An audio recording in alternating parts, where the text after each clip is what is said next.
20व्या शतकाच्या आरंभीचा तो काळ. स्त्रियांना चार चौघात वावरण्याची सोय नव्हती असा. कलावंत स्त्रीला तर कला कितीही श्रेष्ठ असली तरी दुय्यम व अत्यंत हीन दर्जाचे स्थान दिले जायचे. यातच वयाच्या 18व्या वर्षी गुरु नजीर खासाहेब या पितृस्थानी असलेल्या गुरुकडे गायन शिकणाऱ्या तिने एक क्रांतिकारक पाऊल उचलले. ते तत्कालीन समाज परंपरेविरुद्ध पुकारलेले बंडच होते. कलेपेक्षा समाज व्यवस्थेतील जातीपातीच्या निकषांमुळे आपली कला पेश करताना कलावंतांना उभे राहून गायन सादर करावे लागत असे आणि श्रोते जे सधन प्रतिष्ठित मानले जात ते आसनावर बसून कलेचा आस्वाद घेत. श्रेष्ठ गायिका बबूबाई यांच्या म्हणजेच तिच्या आईच्या मैफिलींचा आनंद ती बालवयापासूनच घेत होती. पण रात्रभर उभे राहून गाणारी आई आणि लोडाला टेकून बसून तिचे गाणे ऐकणारे धनिक हे पाहून ती बेचैन होत असे. कलाकाराचा हा अपमान तिला अजिबात सहन होत नसे. लहान वयातच झालेल्या गायन तालमीतून व लोकमान्य टिळकांच्या केसरीच्या नियमित वाचनातून झालेल्या वाचन संस्कारातून तिच्यात नकळत अन्यायाविरुद्ध लढण्याची उर्मी निर्माण झाली.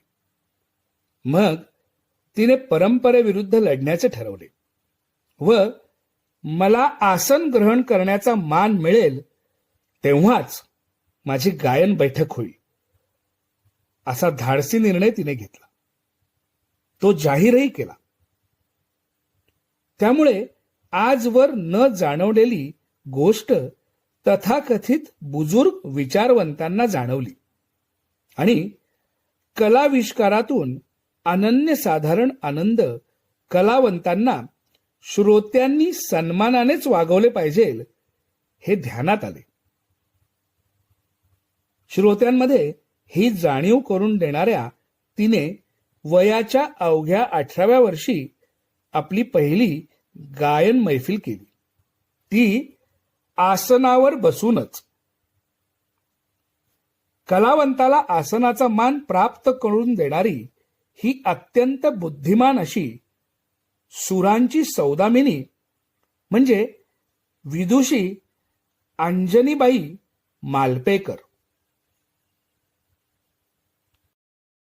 घरची बेताची परिस्थिती असल्याने वडिलांनी तिला कॉलेजात जायला चक्क नकार दिला. पण तिने शिवणकाम करून जिद्दीने शिक्षण पूर्ण केले आणि गढवाल जवळच्याच नागपूर गावातीलच नव्हे तर संपूर्ण जिल्ह्यातील पहिली महिला पदवीधर बनण्याचा मान मिळवला. अशा कर्तृत्ववान मुलीला MA BEd होऊनही शिक्षकाची नोकरी मिळाली नाही. पण निराश न होता मग तिने गिर्यारोहणाकडे आपला मोर्चा वळवला. धाडसी स्वभावामुळे अचानक एव्हरेस्ट सर करण्याचाच तिने निर्णय घेतला. तेव्हा म्हणजे 1983 मध्ये जगातून एव्हरेस्टवर चढाई करणाऱ्यांची संख्या होती केवळ 170.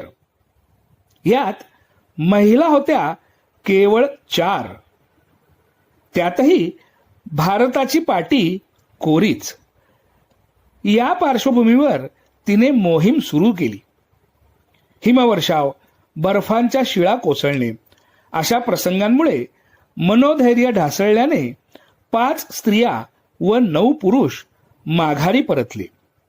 पण ही एकटीच महिला शिल्लक राहूनही शेवटच्या धोकादायक टप्प्यावर 150 ते 200 किलोमीटर प्रति तास वेगाने वाहणारे वारे, उडणारा बर्फाचा चुरा यातून मार्ग काढत ती चालतच राहिली. चित्त विचलित होऊ न देता तिने एव्हरेस्टचे सर्वोच्च शिखर सर केले. ती तारीख होती 23 मे 1984. एव्हरेस्टवर देशाचा झेंडा अभिमानाने रोवणारी पहिली भारतीय महिला असा सन्मान प्राप्त करणारी ही हिमकन्या म्हणजे बचेंद्री पाल. लहानपणी देशाच्या पंतप्रधानांना भेटण्यासाठी हट्ट करणाऱ्या याच बचेंद्रीला घरातील वडीलधारे म्हणायचे, अगं पंतप्रधानांना भेटण्यासाठी काहीतरी विशेष पराक्रम, असामान्य कृती करावी लागते.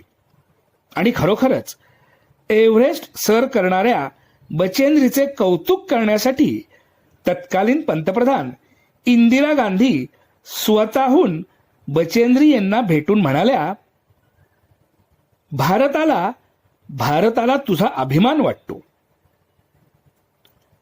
दुर्दम्य इच्छाशक्तीतून असामान्य कर्तृत्व गाजवले जातेच, पण स्वप्नपूर्तीही होते, हे या साहसी हिमकन्येने दाखवून दिले.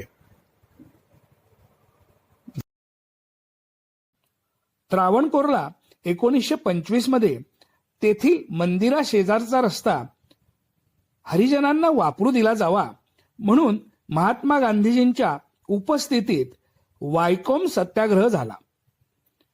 ॲना मणी यांनी अत्यंत जवळून सर्व घटना पाहिल्या आणि लहान वयातच व्यक्ती स्वातंत्र्याबरोबरच समानतेचे मूल्य आयुष्यभर जपायचे ठरवले. अशातच त्यांना वाचनाची गोडी लागली, इतकी की कुटुंबाच्या प्रथेप्रमाणे वयाच्या 8व्या वाढदिवसाला मिळालेली हिऱ्याची कुडी नाकारून त्या बदल्यात त्यांनी एनसायक्लोपीडिया ब्रिटानिका याचे खंड हट्टाने मागून घेतले. पुढे फिजिक्समधील पदवी प्राप्त केल्यावर शिष्यवृत्ती मिळवून त्या इंडियन इन्स्टिट्यूट ऑफ सायन्समध्ये थेट सर CV रामन यांच्याबरोबर हिरे माणकांवर संशोधन करू लागल्या. विशेष म्हणजे रामन यांच्याबरोबर प्रत्यक्ष काम करणाऱ्या त्या एकट्याच महिला वैज्ञानिक ठरल्या.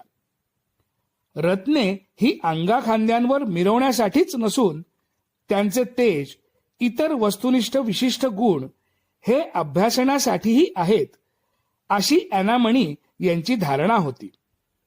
या विषयावरच त्यांनी 5 प्रबंध लिहून ते तत्कालीन मद्रास विद्यापीठाकडे पाठवले.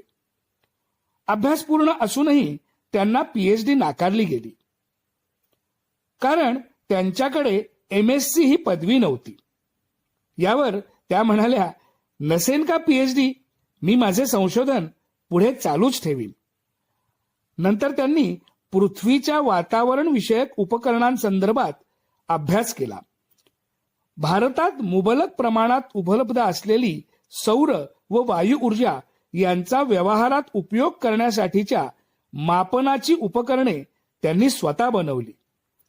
भविष्यात किरणोत्सर्ग, ओझोन वायू, पृथ्वीलगतच्या आणि बाह्य वातावरणातील विद्युत शक्ती यांच्या मापनासाठी व त्यायोगे पर्यावरणाचा समतोल राखण्यासाठी त्याचा मोठा उपयोग होईल, असा ॲना मणी यांना विश्वास होता. केवळ संशोधनासाठीच या विज्ञान शलाकेने आपले आयुष्य समर्पित केले.